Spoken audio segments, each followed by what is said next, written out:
Moreover, Ahithophel said to Absalom, "Now let me choose 12,000 men, and I will arise and pursue David tonight.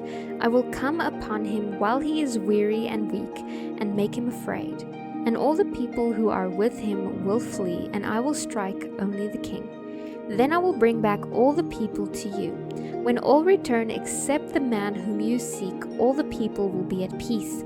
And the saying pleased Absalom and all the elders of Israel.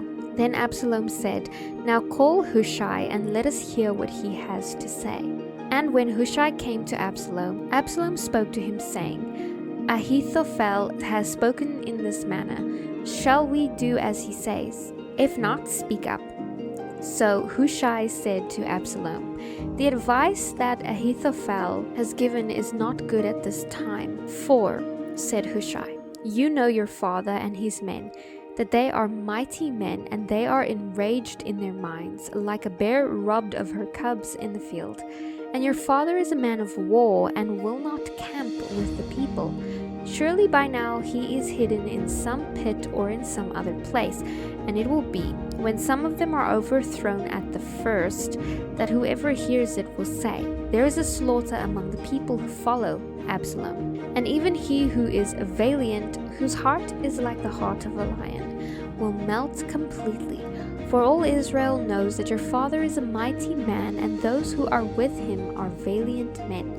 Therefore I advise that all Israel be fully gathered to you from Dan to Beersheba, like the sand that is by the sea for multitude, and that you go to battle in person.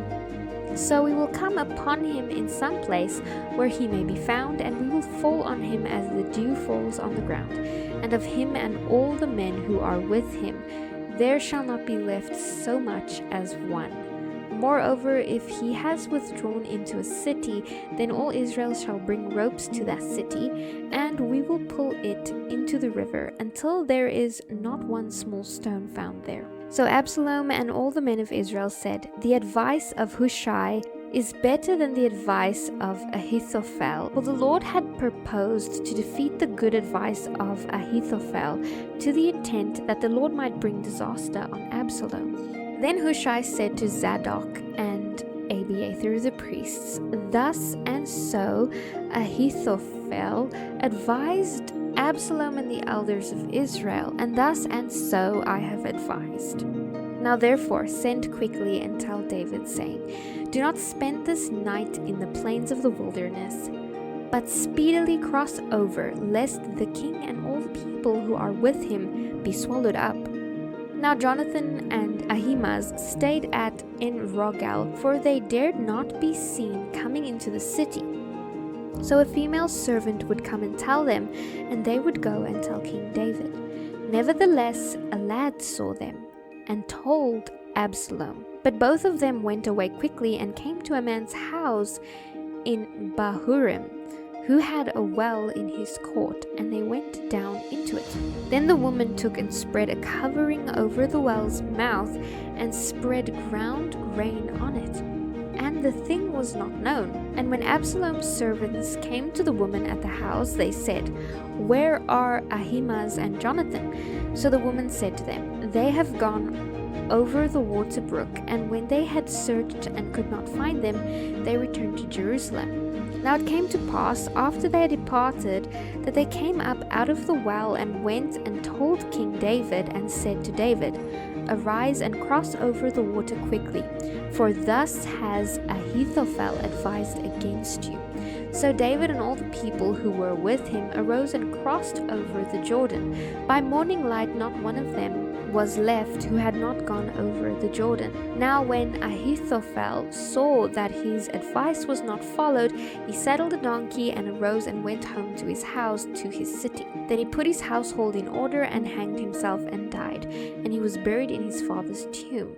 Then David went to Mahanaim, and Absalom crossed over the Jordan, he and all the men of Israel with him. And Absalom made Amasa captain of the army instead of Joab.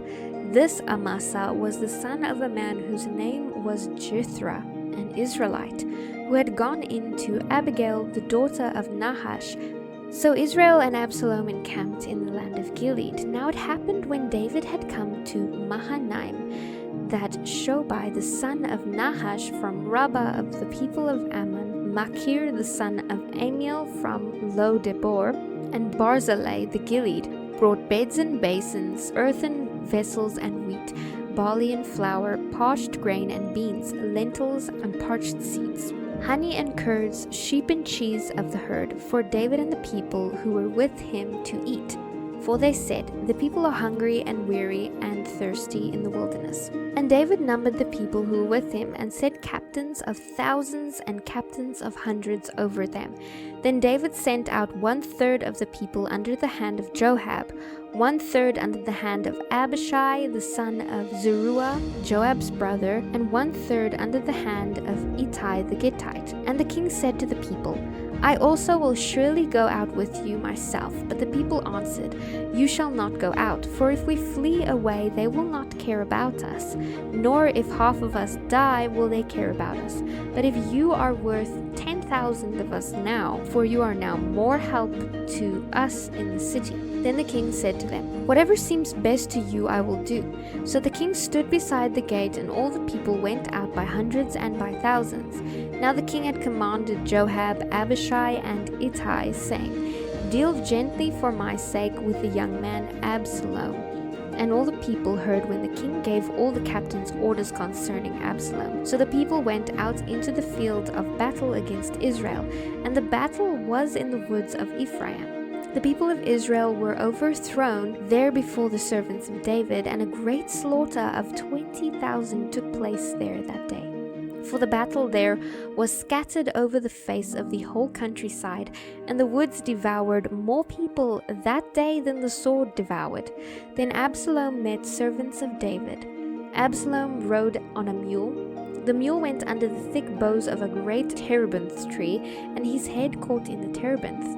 So he was left hanging between heaven and earth, and the mule which was under him went on. Now a certain man saw it, and told Joab and said, "I just saw Absalom hanging in a terebinth tree."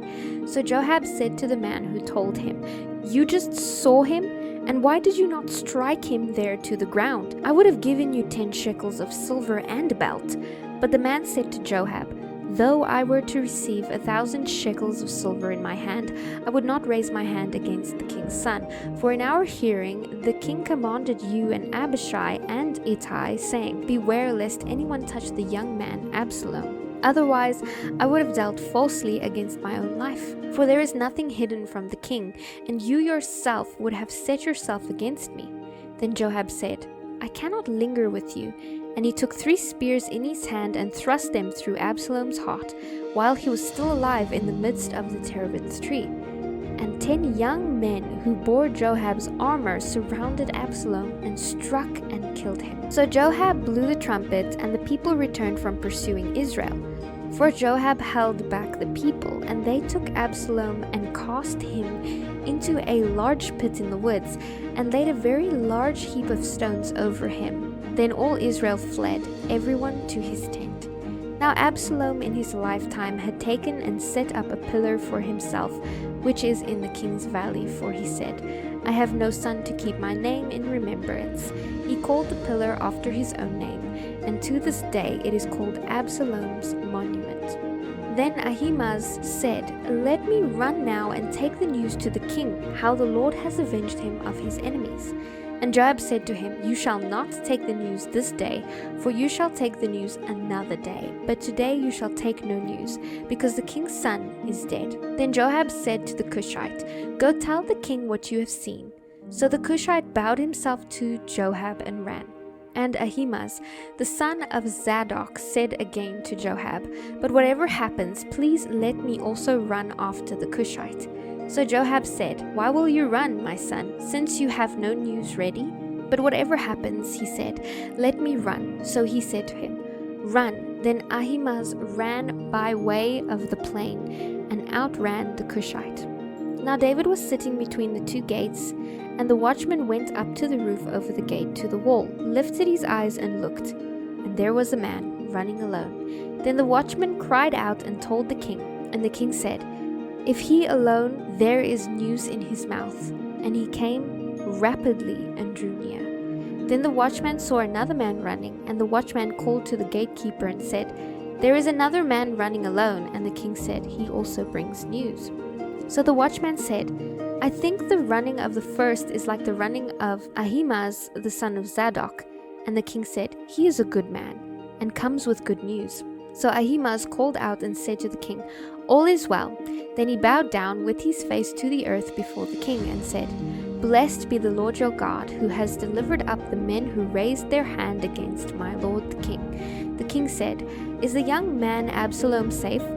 Ahimaaz answered, "When Joab sent the king's servant and me to your servant, I saw a great tumult, but I did not know what it was about." And the king said, "Turn aside and stand here." So he turned aside and stood. Just then the Cushite came, and the Cushite said, "There is good news, my lord the king, for the Lord has avenged you this day of all those who rose against you." And the king said to the Cushite, "Is the young man Absalom safe?" So the Cushite answered, "May the enemies of my lord the king and all who rise against you to do harm be like that young man." Then the king was deeply moved and went up to the chamber over the gate and wept. And as he went, he said thus, "O my son Absalom, my son Absalom, if only I had died in your place, O Absalom, my son, my son."